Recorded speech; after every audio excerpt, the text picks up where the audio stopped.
amekupa neema ya kupokea wokovu ukiwa bado kijana mdogo, mtumikia Mungu kwa bidii sana. Mungu atakuheshimu kwa sababu ndivyo Biblia inavyosema ya kwamba amtumikiaye Mungu, Mungu atamheshimu. Hasa yatoe maisha yako kwa ajili ya Injili. Umepelekwa kufanya kazi sehemu fulani, ujue kabisa ya kwamba kila sehemu ambayo wewe unaweza ukawepo ukamwakilisha Kristo, kinywa chako kikamwakilisha Kristo.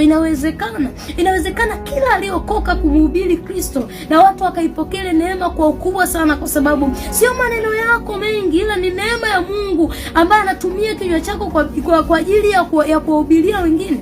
So nakutia moyo ndugu yangu, nakutia moyo wewe ambaye umemwamini Kristo na kwa ndani mbali unatamani kuhubiri habari za Kristo.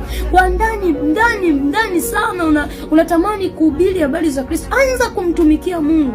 Anza kumtumikia Mungu. Mweleze mtu siku ya kwanza, mwambie ndugu yangu, Yesu anakupenda. Siku nyingine unaongeza maneno kwamba ndugu yangu, Yesu anakupenda, amini wokovu, amini damu ya Yesu, ibadilishe maisha yako. Kila kitu kilianzia chini kabisa mpaka kikakuwa na kikawa kikubwa sana.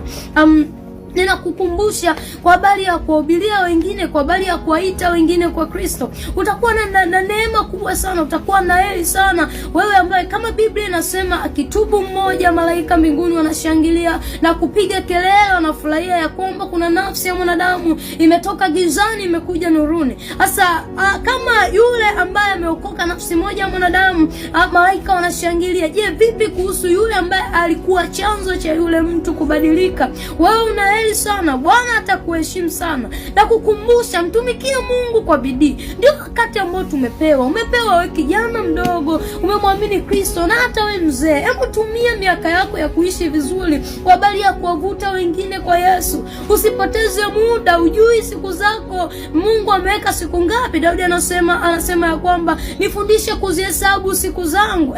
Mtumishi wa Mungu, mtumikia Bwana. Ujue ya kwamba Bwana amekuandikia mwisho wako ni lini. Mtumikia Mungu kwa bidii zote. Unaona kabisa kuna watumishi ambao walimtumikia Mungu kwa bidii sana. Wakina Petro walisimama kwa bidii sana, hata ilipowalazimu kwa kuteseka kwa ajili ya Kristo aliweza, ili wawafanye watu kuwa wanafunzi, wawafanye watu kuwa wanadamu bora. Unaili wewe utakayewafanya watu kuwa wanadamu bora. Na kutia moyo ndugu yangu, Sauli aliokoka, na alipookoka alianza kazi ya Bwana. Kwa sababu gani alianza kazi ya Bwana? Kwa sababu kila leo muamini Kristo, Kristo ameweka nguvu ya kufanya kazi, nguvu ya kuokoa nafsi zingine. Kwa sababu ukishaokoka unakuwa wakili